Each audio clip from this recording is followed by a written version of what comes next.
Good morning and welcome to Coffee with the Commission. I'm Wendy Alkire, the Assistant Executive Director for the Alabama Real Estate Commission. And with me today, I have Zach Burr, one of our attorneys, and I also have Jessica Hickok, who is the CEO of Arello. Welcome. So Zach and I have been on Coffee with the Commission a couple of times, so many of you know us, but this is Jessica's first time with us, and so I'm going to go ahead, Jessica, and let you introduce yourself and maybe tell us a little bit about your background. Well, thank you, and good morning to both of you. My name is Jessica Hickok, and as Wendy said, I am the CEO of Arello, which stands for the Association of Real Estate Licensed Law Officials. And what we are is the National Trade Association that represents real estate jurisdictions across North America. We cover all of North America in the United States and a couple of provinces in Canada. And this year we are fortunate to have Wendy as our 2026 president leading the board of directors. And so thank you, Wendy, for everything that you've done with Arello. A few things that Arello does is we accredit the national exam, so any of the licensing exam. Further on top of that, we do a lot of certifications for online distance education, but we offer support and resources to real estate jurisdictions across the country to help keep track of trends that are happening. We also do a lot of white papers and research. We have a very robust case law library so that we're able to offer support to our jurisdictions when they are seeking to see what other jurisdictions are doing in the country. So I'm happy to be here. Alabama's really been leading the way on a lot of things that you guys have been working on. And when you had told me that you were talking about what you're talking about today, I was like, ooh, this is going to get exciting. So thank you for having me. Good. Well, we're excited to have you, Jessica. So Coffee with the Commission is our way of meeting with the licensees in our jurisdiction. And so we want this to be as interactive as possible. So if anyone in the audience has a question, please use your raise hand icon and we will call on you as soon as we can. I want to remind those that do have questions, we are talking about AI in real estate today. And so those are the types of questions that we will be answering on the live stream this morning. If you have questions on other topics or have other things for the commission, please reach out to us in a different area, either by email or telephone. So thank you. So let's go ahead and get started. I'm excited to talk about AI in real estate. So Jessica, let's go ahead and get started with you. So given your national exposure to the information in the real estate world, what would you say is the biggest challenge that licensees face when they're using AI in their business, but they need to stay compliant with the license law? You know, I think the biggest thing is just not knowing what the law says. First thing that you need to do is read the law, right? Read the law and see what it says, because most of the things that AI is doing, the laws are already in place. So I would say definitely know what's going on there, but mind kind of what is licensed activity and what's unlicensed activity. That's what we're seeing a lot of trends from the Arello perspective of what jurisdictions are facing, is that AI is doing unlicensed activity on that. So we're seeing a lot of that. We're seeing a lot of photo editing, misrepresentation. One of the things that Arello does is we keep a national database of the disciplinary actions. So disciplinary action database that we have, it tracks all of the disciplinary actions. And on the top of that list is misrepresentation. So AI is definitely leading into that misrepresentation thing there. So that's interesting. So let's talk about, you said like photo editing and making AI posts and things along those lines when it comes to advertising. So I know advertising is a really big issue when licensees are using AI. So do we have any kind of resources that licensees can use in order to stay compliant with those advertising laws? Yeah, so our laws regarding advertising don't even need to be changed or modified to stay compliant with the changes in AI, because since at least the time that I've been here, since 2020, our advertising laws have been that you can't misrepresent or mislead consumers, and that all of your advertising has to have the company name or the qualifying broker's name prominently displayed. That's it. That's the only two laws really that apply to advertising. So if you think about the first one, you can't misrepresent or mislead. That goes into what Jessica was talking about, altering the photos. You can't show a swimming pool that exists at the home using AI created photos that just doesn't exist. It's like if I photoshopped hair on my head. You can't use AI to alter the home or to mislead consumers. And so I think that's the big part of our advertising laws that apply to AI and advertising. So the other issue that we've get lots of calls about is the company name being prominently displayed, and we've created some guidelines for that, and we have had so many coffee with the commissions and discussions about it. But on our website, if you go to the law section of our website and then click a link that says statutory changes, and if you scroll down, there's a section that says additional resources, and then there's a document that's titled the basics of advertising. And it's a slideshow that's well done, and a lot of our instructors are using it to teach the laws about advertising. And I recommend that any of our licensees go to that resource and take a look at it. I think it'll be extremely helpful in trying to understand the laws of advertising. Excellent, thank you. One of the things that kind of struck me as we were talking about advertising, I know that there's a lot of licensees that hire photographers to go in and take photos of property. And I just wanted to remind licensees that they stay responsible regardless of if they're taking the photos or if they're hiring someone else to take those photos. We need to make sure that the photos actually depict the actual property. It was interesting. I was at an Arello conference, and one of the speakers had shown an AI generated photo where in the first photo the property had lots of cracks down the driveway, and to clean that up the photographer had gone through and removed all of those cracks. And so you can imagine what happened when the buyer bought the property. It was sight unseen, and they get to the property and the driveway needed to be replaced. And so the licensees really had some issues when it came to the photographer taking those pictures, because they knew that that was not an accurate picture of the property. So very interesting. So Jessica, what other issues are you hearing about? I know there's been talk about confidentiality issues. Can you talk a little bit about that for us? Yeah, confidentiality issues, anything that you're feeding into the AI, are you violating confidentiality? I mean, we all have duties and obligations as licensees to that, but a lot of the confidentiality on top of that, we're also seeing a lack of broker supervision. So one of the resources that Arello is really trying to pull together is to have a broker office policy guidelines document. So that's one of the benefits to being part of Arello, as the Alabama Real Estate Commission is to have access to those documents and share it with your licensees. So that is actually coming out here this next month and publishing that there. So, but I think it's more important that brokers have a policy on AI too.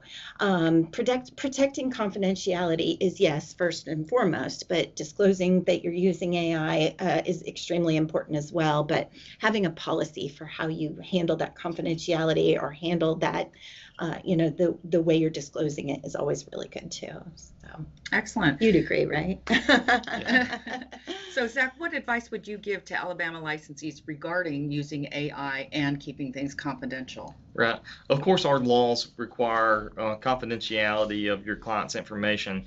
And so we recommend that the AI models that you're using be enterprise grade or opt-out platforms, meaning that you opt out of sharing the info that you're entering with the AI training model, so that info is not being shared publicly, but it's kept within your own AI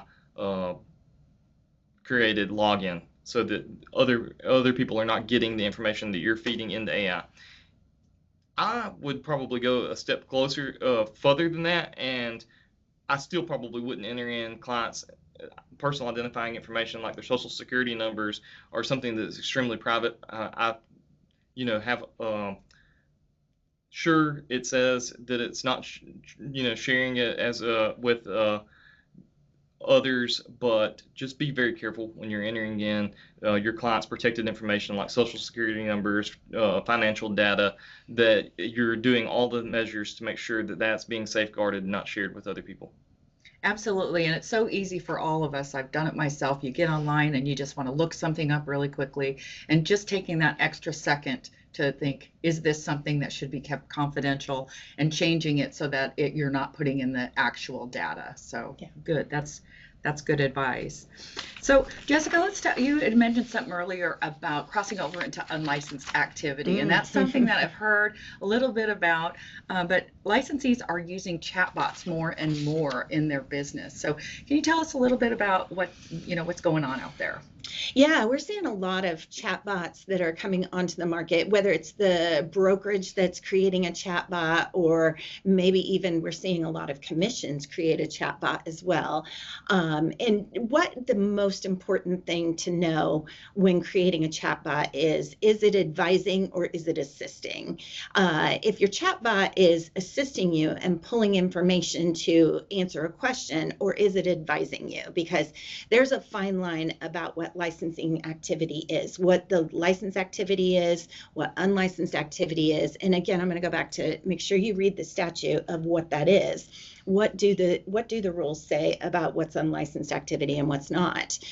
Because if the chatbot is crossing that line for unlicensed activity, where we're seeing that happen is that they are advising, that chatbot's advising rather than assisting. And that's where it kind of starts crossing the lines of sharing personal, or not personal, but sharing private information that only a licensee can actually share about a transaction or a listing, or advising them. So we're seeing a lot of that with chatbots, and seeing a lot of chatbots that are crossing the line. Ultimately, I would say it's the broker's responsibility if they've created that chatbot.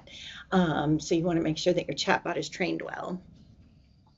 And there's been a lot of, I do not have my own chatbot, but I have heard a lot of people who are using them in their business.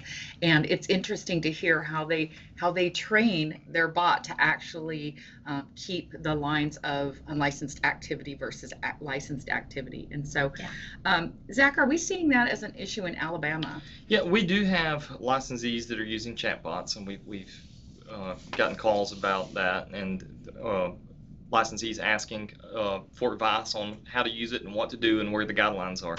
And in the information that we've put out to licensees regarding usage of AI, we have a tagline, and I'm not sure who in our office came up with it, but it says, AI is a tool, you are the professional. And I don't know who came up with the tagline. It was probably AI that gave us that tagline. But it's very good to remember that it's your license that's on the line.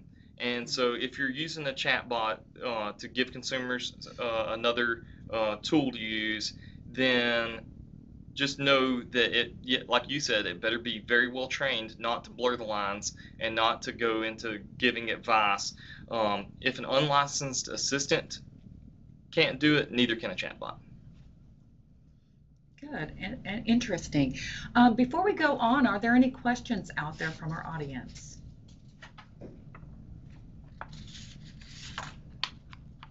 Okay, thank you. Well, if you have a question, please raise your hand, and we will go ahead and move forward. So, Jessica, with all that you've heard about the use of AI in the real estate business, how much would you trust the information that AI provides to a licensee?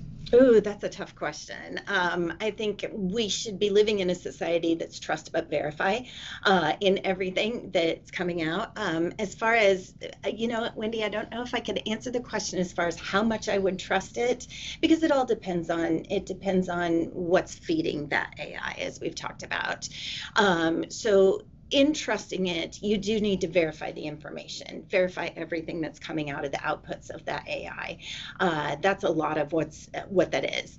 Accuracy is extremely important. Bad data in, bad data out. And one of the things that Arello is focusing on is the verification of the licensee's data. If you're working with a licensee, you want to make sure that that license is active, that it hasn't been suspended or it hasn't been revoked or something for that. So data in is really good. Data out is good if the data going in is good. But you got to be careful. Like you had said, it's all in how you're feeding that AI chatbot.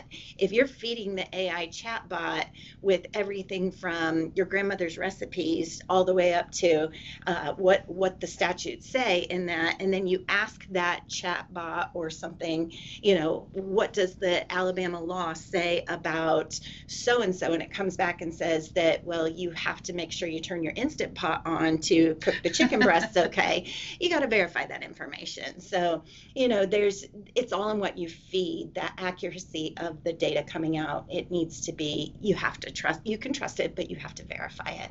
Absolutely. When I think about all of the information that is available to licensees through AI, I think about how that information is passed along to the buyers and sellers, or whether buyers and sellers are getting bad information because they're using their own AI they're putting their own AI questions in, and they're getting information. And so for licensees, it can really be a challenge nowadays to know what is actual and what they do need to verify. So I think there's going to be a lot of training that needs to come along with that. Maybe some courses are going to be popping up that are going to teach licensees how to weed through all of the information that's available to them. And then also not only to understand it themselves, but also how to pass that along to their buyers and sellers. And I think that's really going to be where we're moving towards. Zach, do you have any thoughts on this? Yeah, so this is also a subject where other professions are being consumed with what to do regarding AI. And so when I was at the state bar conference for attorneys last month, this was a heavy discussion, and there was a speaker there that said a line that stuck with me. He said he was a partner at a law firm, and he said, "I treat AI as if it's the smartest ever paralegal that I've ever hired that does work at the blink of an eye, but this is their very first day on the job." So in other words, sure, I'm glad that you're doing it. I'm glad that you did it fast. I know that you're very smart, but I'm going to be very skeptic about the information that you're giving me to make sure that it's right. So everything that you're spitting out to customers or to the public that you're getting from AI should undergo human review, and make sure that AI is using sources that double check, confirm it. It's more of a brainstorming tool than a final decision maker. Okay. And one of the things that I've also heard is sometimes, whether it's licensees or sometimes it's those buyers and sellers, they will use an AI tool as some kind of legal guidance or some kind of negotiating guidance. And we really need to be careful with that and make sure that licensees are recommending you really need to talk to an attorney if you need legal advice. Don't necessarily just use something off of the internet because it may not give you the best advice. And with these real estate transactions, it's so important that buyers and sellers protect themselves and know how to appropriately protect themselves. And so, I thought that was really interesting. And then when I was looking up some interesting stuff about AI, I'm sure everybody's heard that AI can hallucinate and just make up data. So it's just interesting to me how you can do all the right things and ask all the right questions, but you still might have that bad data that comes back. So it is quite the topic of discussion. So do we have any other questions? Okay. I know it's a little quiet out there, but this is a topic that we felt was really important to bring to our licensees, and it's one that I think licensees are really trying to put their minds around as they use these tools in their business. And we're just trying to give them things to think about to make sure that they don't get themselves in some hot water, not only with us, but with the buyers and sellers, and even on a legal front. We certainly don't want bad data to be causing lawsuits out there. So were there any other parts of AI that you wanted to talk about? I applaud the Alabama Real Estate Commission. You're one of the few states that have actually put out guidelines on how to deal with AI. We are seeing more and more of a trend of real estate commissions pushing out data for their licensees and for the public. But you guys have done really well. I saw the graphic on your website, and that was really impressive, the way you put that information out. there are so many trends regarding AI in misrepresentation, unlicensed activity, all of those things. But this morphs into, there's also AI out there acting as appraisers, appraising and doing property valuations. There's also AI out there acting, in the lanes of, using it for deed fraud and, property title, property fraud and, deed theft, basically. So it goes so much further and deeper. And I think that hosting a conversation about this for your licensees and for the public to know what's going on is so helpful. So kudos to you guys for being so forward thinking in that. Thank you, Jessica. Thank you. Yeah. Thank you. We appreciate that. Any final thoughts before we close out? Okay, great. Well, we thank you for joining us today, and we hope you've learned a little bit, or at least given you something to think about when you're using the AI tools that are available in the real estate world. We know that it can be very challenging, and if you have any questions, you certainly can reach out to our legal team. They don't mind answering questions and trying to help you stay on the, in between the lines. But thank you for joining us for Coffee with the Commission. You can reach us by phone at 334-242-5544, or you can reach us by email at arec@arec.alabama.gov. You can also connect with us on social media. We are on Facebook, X, Instagram, LinkedIn, and YouTube. We have lots of great videos out there.